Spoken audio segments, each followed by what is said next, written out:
Les Alpes-Maritimes, le pays où la montagne plonge en mer. Sur une étroite frange littorale, baignée de soleil, les hommes se sont installés depuis des siècles.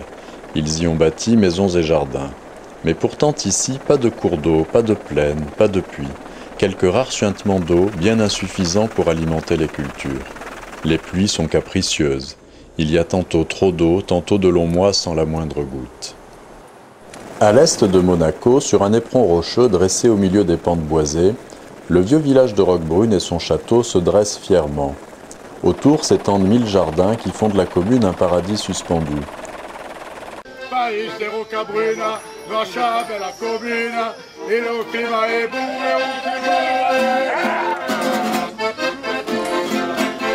Dans les rues du vieux village, l'insouciance règne. Il y fait bon vivre. Les jardins fleuris et cultivés, blottis entre les maisons, le rappellent à tous les coins de rue.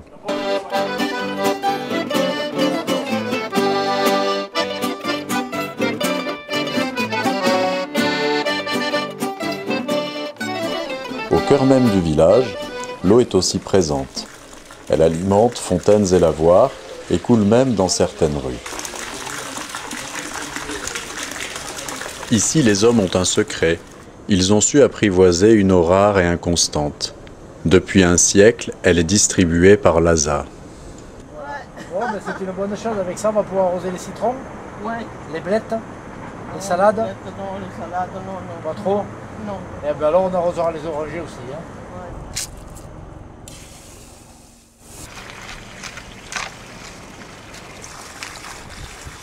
Dans son jardin fleuri, Madame Murator cultive comme le faisaient ses parents et avant eux ses aïeuls. D'une terre savamment retenue par d'innombrables murettes, elle fait naître légumes, fleurs et agrumes et peut nous offrir une brassée de citrons bien charnus.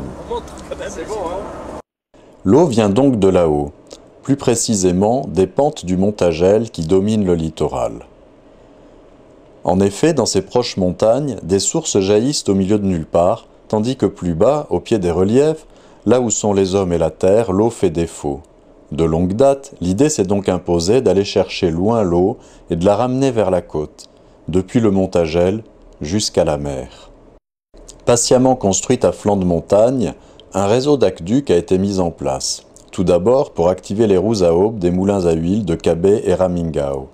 Puis au début du XXe siècle, l'activité des moulins baissant, mais le besoin d'eau restant pressant pour les cultures, les villageois se réunissent et créent en 1912 l'ASA, l'association syndicale autorisée des eaux d'arrosage de Roquebrune-Cap-Martin. Guillaume Ténevin, hydrogéologue niçois, s'intéresse à la mémoire de l'eau. Une collaboration s'est mise en place avec l'ASA pour mieux connaître le réseau et ses sources. Le président Eugène Garaccio lui présente les installations. Pour gérer au mieux et protéger cette ressource rare, d'importants travaux de captage ont été réalisés. Le réseau demande un entretien et un suivi constant. D'éventuelles fuites doivent être vérifiées et les deux hommes vont effectuer plusieurs contrôles des débits. Voilà. Donc je prépare le chronomètre. Attention. Voilà, nous mesurons. C'est très simple, hein. Une quantité d'eau pendant un certain temps, ça va nous donner le débit horaire. C'est comme ça que l'on procède et on vérifie à quelques pourcentages près, c'est tout à fait juste. Attention. Voilà, là vous êtes à combien? C'était. Alors là je suis à 7 litres en 21 secondes. Là j'ai marqué la conductivité, la température. On avait le débit 7 litres en 21 secondes et je fais un petit croquis simplement pour c'est magnifique, et puis qu'on vous voit nous expliquerez l'état des ceci lieux. En clair devant nos propres adhérents en litres-heure, n'est-ce pas? Oui, à peu près ça devrait faire 1200 litres. 1200 litres-heure. Le travail se poursuit sur les autres points de captage. Nous allons rentrer dans la galerie réputée B, qui était anciennement la source milieu et qui forme actuellement, qui va former un peu plus bas l'ensemble de la canalisation Galliani. Et voilà. Ah oui, c'est pas mal. Là on voit très bien la roche en place, monsieur Garaccio. Donc ça ce sont des calcaires argileux et qui pendent comme ça. Et si vous regardez bien, regardez, vous voyez, l'eau elle passe à travers les fissures de la roche, Absolument. Elle sointe, et là dans votre galerie simplement, elle vous récupère les eaux. Les sources jaillissent au pied des calcaires jurassiques. Elles sont alimentées par les précipitations abondantes en automne et au printemps. L'eau s'enfonce lentement dans les réseaux de failles plus ou moins élargis par la dissolution du calcaire. Dans sa descente souterraine, elle est bloquée par les terrains imperméables du Trias et du Crétacé et sort à mi-pente au milieu des éboulis. C'est là que les hommes sont allés la recueillir en creusant des galeries au sein des blocs, parfois jusqu'au rocher. L'eau est collectée dans des bassins et les anciens, bravant les pentes parfois vertigineuses, ont construit des kilomètres d'aqueducs pour que l'eau atteigne les jardins. C'est là qu'est le secret de Roquebrune, un patient travail et un suivi constant. Ah oui, là, il y a 2 déversoirs pour les crues en fait. Hein. Tout à fait. Partie de grandes eaux et puis, voilà, vous voyez les trous là? Alors ça en fait c'est l'eau qui va à Roquebrune, qui part dans le réseau de l'ASA. Captages et regards se succèdent. À chaque fois, les opérations de mesure de débit sont renouvelées pour vérifier qu'il n'y a pas de fuite sur l'ensemble du réseau. Mettez-le bien horizontal, comme ça on n'aura pas besoin d'enlever. Voilà, parfait. 5 litres en 18 secondes, oui, c'est ça. Voilà. Les regards sont nombreux, permettant ainsi de multiples mesures et vérifications, mais certains d'entre eux sont éloignés des sentiers et sont invisibles dans le paysage. Mais le président Garacio, qui a maintes fois fait sa tournée d'inspection, les connaît par cœur.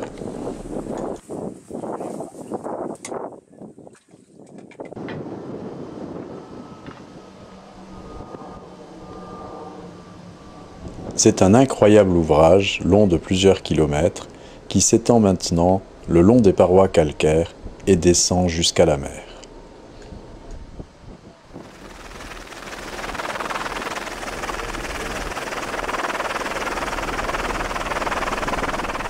Hormis les sources Galéani et Mouton, le réseau de l'Aza comprend aussi la source Fontrébeau, cachée au milieu des arbres, sur le flanc nord-est du Montagel.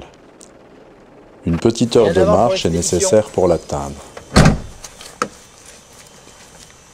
Prendre ce chemin. Absolument, oui. Il faut grimper, toujours monter. Oh, si c'est qu'1 heure, il n'y a pas de problème. Ah, 1 heure ou 2.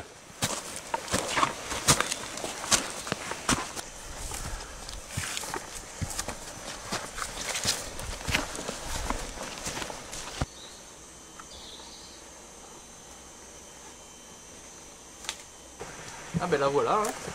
Ah oui, mais ça, ce n'est que le bassin, monsieur Temelin. Là-haut. Nous allons à la source. Ah, là-haut, oui.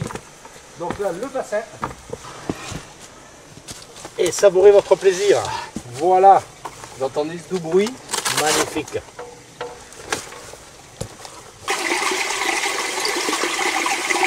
Problème, hauteur, largeur. Ouais. Alors, il n'y a pas d'autre solution. Ouf. Attendez, je vous éclaire un peu.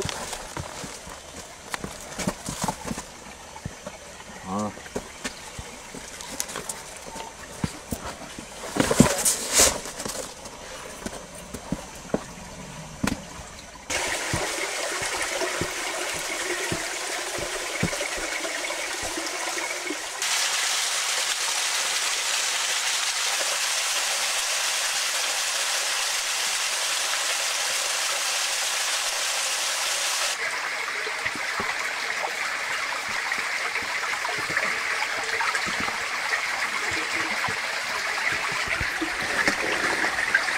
Et on peut se reposer.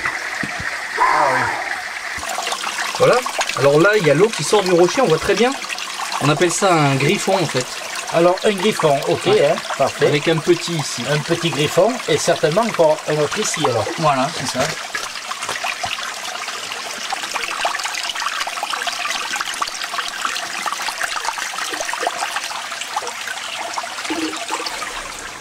À Fontrébeau, l'eau sort des éboulis calcaires et d'importants travaux de confortement ont été réalisés par les anciens pour pouvoir capter les multiples griffons.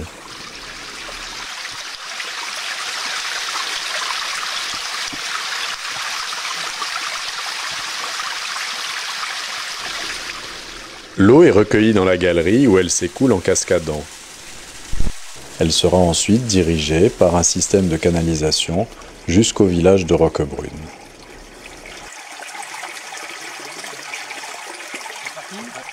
Comme pour les sources précédentes, la source Fontrébeau fait l'objet de mesures de débit pour vérifier l'absence de fuite sur l'ensemble de l'aqueduc. Stop.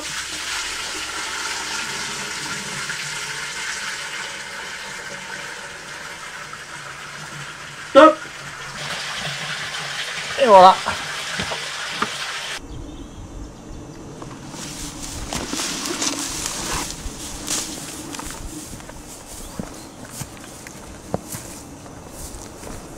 La descente s'effectue le long de l'aqueduc.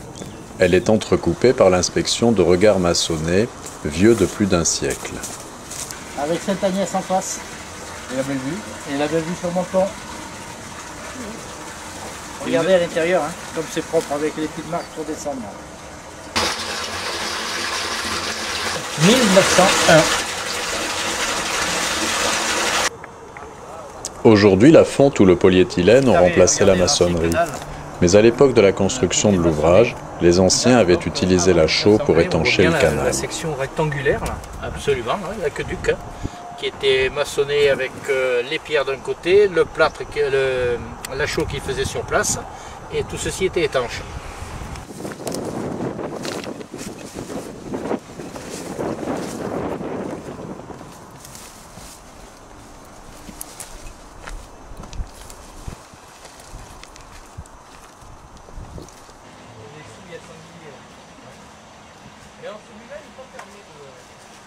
Le sentier permet petit à petit d'atteindre les premières habitations près desquelles un bassin a été construit.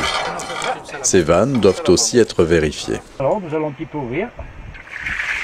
Et voilà. Je ferme là et j'ouvre le bassin.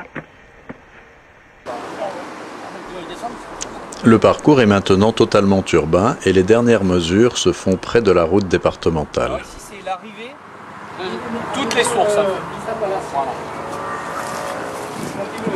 Oui, prêt. Top. 37 secondes. C'est l'heure du verdict. Le débit est le même qu'en haut. Il n'y a pas de fuite. Le réseau est donc en parfait état. Ce sont donc ces captages perdus dans la nature et ces aqueducs accrochés au flanc des montagnes qui permettent aujourd'hui aux jardins de fleurir. Et c'est grâce à l'opiniâtreté des hommes qui les ont construits et qui aujourd'hui encore en prennent un grand soin que l'eau peut arroser Roquebrune. Paris de Roquebrune, Vachab est la commune, et le climat est beau et au climat Le monde moderne permet aujourd'hui de faciliter le travail. Les captages peuvent être améliorés. Le polyéthylène remplace la maçonnerie. Les vannes peuvent être commandées par l'énergie solaire. Mais le réseau est fragile, des soins qu'on lui accorde dépendent sa survie. À Roquebrune, on retrouve alors les traditions séculaires, celles qui font que les hommes du village s'attellent à la corvée pour le bien public, creusant, curant, nettoyant le chemin des eaux rares pour que fleurissent encore les jardins suspendus.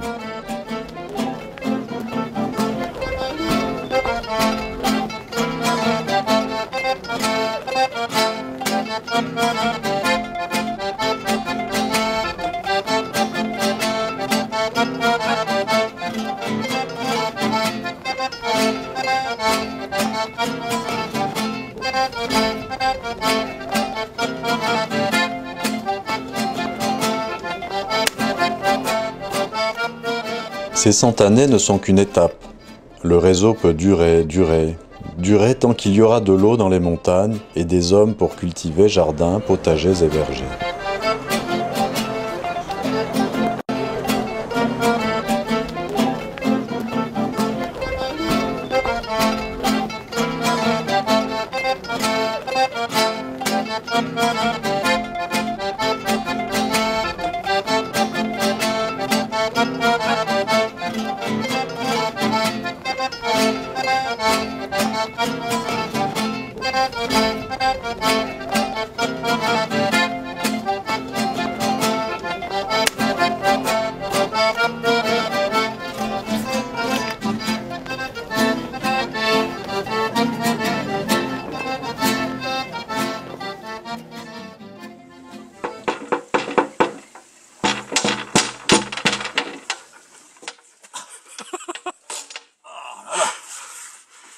Voilà le metteur en scène.